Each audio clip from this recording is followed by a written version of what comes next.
Please note, in this episode we will be discussing the treatment of prisoners, which some listeners may find upsetting.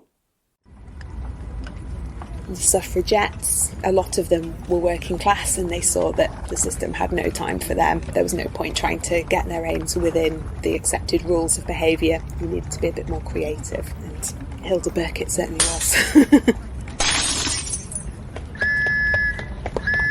In 100 Years, 100 Objects, Stories from the Collections of Lancaster City Museums, we're delving into the collections to discover objects that can tell us stories about the past and make us think about the present and future.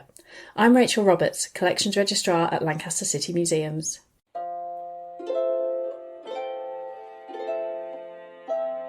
In today's episode, we are looking at a medal which was given to somebody who was jailed for protesting for the right to vote.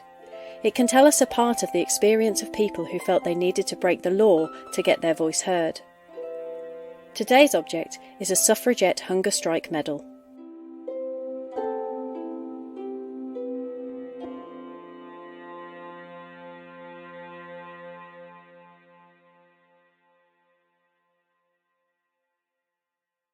Suffragettes was the name given to the members of the Women's Social and Political Union who were part of the Votes for Women campaign in the early 20th century. They were not the only group fighting for women to get the right to vote, and not all campaigners were suffragettes, but their methods and impact mean that they are one of the best-known groups today. Some women had been asking for the vote for decades, but the WSPU was set up by Emmeline Pankhurst in 1903, and the group aimed to bring attention to the cause through protest and action, including things which were against the law if necessary. Their motto was deeds, not words. Medals like the one we are looking at today were given to suffragettes who had been imprisoned for their actions and were then subject to force feeding when they went on hunger strike. Overall, the medal is about 9 centimetres long and 4 centimetres wide. It consists of a short ribbon from which hangs a silver medal engraved with the words Hunger Strike. The ribbon is green, white and purple, the suffragette colours, and across it run 5 metal bars which give information about the force feedings that the owner was subjected to. The top bar reads, For Valour. 3 of the others feature stripes of different colours, and the last is engraved with the date November 24th, 1913. We spoke to Rachael Bowers, Museum Manager at Lancaster City Museum, to find out more about the suffragettes, the medal, and the woman it was awarded to. So here in Lancaster City Museum's local history gallery, we have a little display on the suffragettes, and one of the objects has always caught my eye. It's a medal, but not a military medal. It's got a metal circle at the bottom, and in green lettering you can just see the words Hunger Strike. And it was issued to a lady called Hilda Burkitt in 1909. So a hunger strike was a tactic that was used by the suffragettes to gain attention to their cause and to say, we're not going to work with the prison authorities, we're going to get as much attention as possible, and so we're going to refuse to eat or drink. One of the reasons that the suffragettes chose to make this point was because they saw themselves as political prisoners, but they were treated like common criminals. So this was another way that they could raise their dissatisfaction at the way that they'd been treated. And unfortunately, the prison authorities, with the support of the government, decided they couldn't have these weak women fainting on them or making themselves ill, so instead they would hold them down and forcibly feed them. And when you first hear it, you think, well, I suppose they had to eat something, sure, you don't want people dying, but actually the way that they did it was pretty much an act of torture in its own right. I've got a description from a woman who was force-fed. So she says, "They fed me 5 weeks by the nose, and at the end of that time, my nose was what they call bit, the tube, and it would not pass into the throat, even though they bent it and twisted it into all kinds of shapes. Instead, it went up to the top of my nose and seemed to pierce my eyes. Then they forced my mouth open by inserting their fingers and cutting my gums, and the lining of my cheeks. When I was blind and mad with pain, they drove in 2 large gags. Then the tubes followed, and they pressed my tongue down with their fingers and pinched my nose to weaken the natural and also purposeful resistance of my throat." And that's from the suffragette Mary Richardson. So essentially they forced a tube up through the nose and down your gullet into your stomach. Sometimes they took a wrong turn and it would end up with liquid ending up on the women's lungs. So it caused not just incredible pain in the moment, you can imagine with all the struggling and the thrashing around, it also caused, in many cases, quite lifelong conditions that people never recovered from. And you do notice that a lot of the suffragettes didn't live particularly long lives. So who was Hilda Burkitt, the woman that this medal was awarded to? Hilda Burkitt was not local to this area. She'd been brought up in the Midlands, born in Wolverhampton in 1876, and she was the fifth of 9 children. So she was from quite a large but also quite well-to-do family, and all 9 of the children were really well educated, including the girls. As a child, her hobbies were reading, knitting and gardening. So there's nothing there really to hint that she's going to be some sort of a radical. But later on, when she was living with her sister Christabel, she became involved with the Women's Social and Political Union. And this was in 1907. So she went to hear Nell Kenny and later Emmeline Pankhurst speak. And when the WSPU opened a branch in Birmingham in 1908, she started working there and taking charge of the publicity campaign. So she became very involved in politics. The Women's Social and Political Union was active in campaigning for women to get the right to vote, because at that time they didn't have the opportunity to vote. No women could vote at all. We have the medal because after her retirement, Hilda moved to Morecambe and retired with her sister. She was familiar with the area, however, because in her work as an organiser, she was at one time responsible for the Northwest region. So she would travel around, organise meetings, gather women together and listen to speakers, and that was how they got people interested. And who were the suffragettes, the group that Hilda was campaigning and organising for? The suffragettes were women who were campaigning to have the right to vote. There were kind of broadly 2 groups, so there were the suffragettes and the suffragists.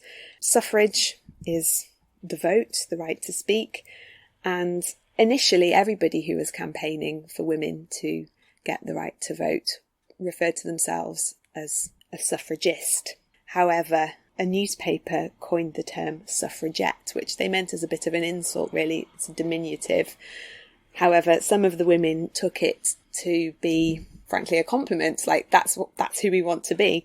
And these women were typically the ones who were more militant in their approach. So there was a bit of a split. The suffragists carried on trying to get the vote through peaceful methods, through lobbying, writing letters, holding meetings with MPs, and the suffragettes decided, we've tried all that, it's not working, so direct action is what we need. Suffragists typically were more middle and upper class. Suffragettes appealed more to the working class women, although obviously they had quite a lot of middle class leaders and people among them. That division really was quite interesting because I think those people who went down the suffragist route probably had a little bit more involvement and a bit more power, and they could well believe that the system might work for them if they just went along with it. Whereas the suffragettes, a lot of them were working class and they saw that the system had no time for them, and therefore there was no point trying to get their aims within the accepted rules of behaviour. You needed to be a bit more creative, and Hilda Burkitt certainly was.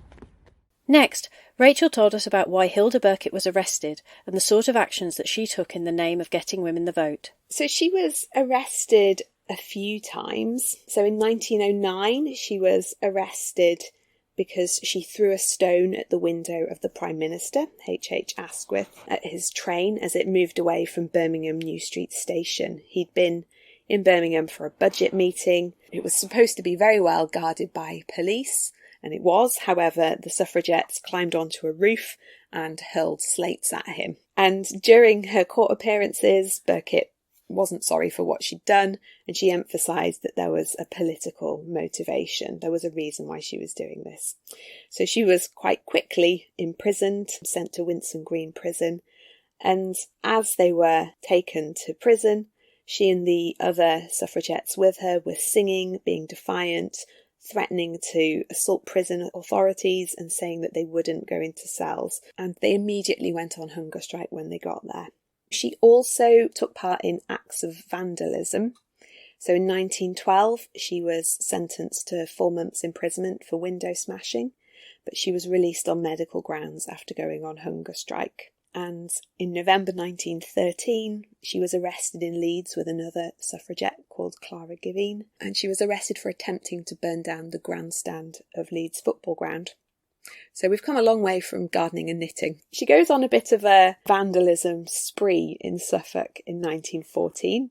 Starts off small with another suffragette called Florence Tunks. Together they set fire to 2 wheat stacks at a farm valued at £340. They then move on to Great Yarmouth and they set fire to the pavilion at the Britannia Pier.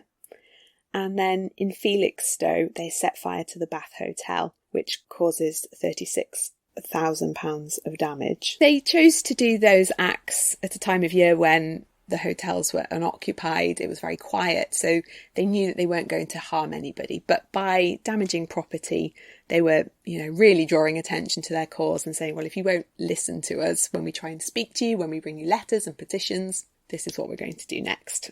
And when they go to court for these acts, Hilda and Florence refuse to answer any questions and make a bit of a pantomime of sitting, avoiding looking at the magistrates, and instead they chat to each other and show their contempt for what's going on.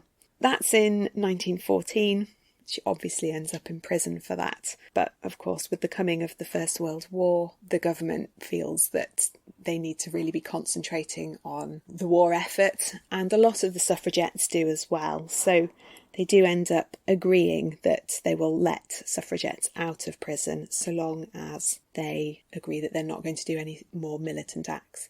And a lot of the suffragettes put their effort into the war effort and trying to win the war, in the hope that at the end of the war this solidarity is rewarded. We know from the medal that Hilda went on hunger strike and was force-fed, so we asked what was known about that aspect of her imprisonment. Her experience of being imprisoned at HM Prison Ipswich, she went on hunger strike then, and so she was force-fed during that period. Apparently she was being force-fed up to 4 times a day. And Hilda Burkitt has the rather dubious honour of being the first suffragette to have been force-fed, and she was also the last to be force-fed in Holloway Prison. They began to move away from it because they could see that it was getting more sympathy for the suffragette cause than the authorities were happy with. The medal that we were looking at has a number of badges of sort of metal bars across it, and traditionally you got a metal bar every time you were force-fed. Now, Hilda Burkitt was force-fed 292 times, which is more than any other suffragette was force-fed, and certainly more than there are metal bars to commemorate. So you cannot really imagine what sort of experience that must have been, and also what a strong-minded woman she must have been to put up with that, because I think most of us would go through it once and that would be enough. Her sister Ida Burkitt was imprisoned, and she was only imprisoned once in Holloway, and after that she didn't commit any more militant acts. So you can see that many women were cowed by the treatment that they received, but Hilda must have been incredibly strong-minded. To finish off, we wanted to know what happened to the suffragettes and also to Hilda after World War I. During the war, most suffragettes campaigning ceased for them, and they threw themselves into the war effort. And so when the war finished, the contributions that women had made couldn't be overlooked entirely. And also there was a big change for working class men, because the government recognised that a lot of men had been fighting for this ideal, and they'd been promised that things would be different when they came back. It would be a new society of equals. So the Representation of the People Act, which came into force in 1918, gave all men over the age of 21 the right to vote. So that's 21 million male voters in total. And it didn't give all women the right to vote, but it gave women over the age of 30 who occupied a house or were married to a home occupier the vote. So that's 8.5 million women, or about 40% of the women. And one of the reasons why voting was restricted still for women is because there were concerns about what would happen if you added a massive amount of women to the voter pool. What would they do, these women, So you need to wait until they're 30 years old at least, so that, they've had a bit more time to mature and make their minds up.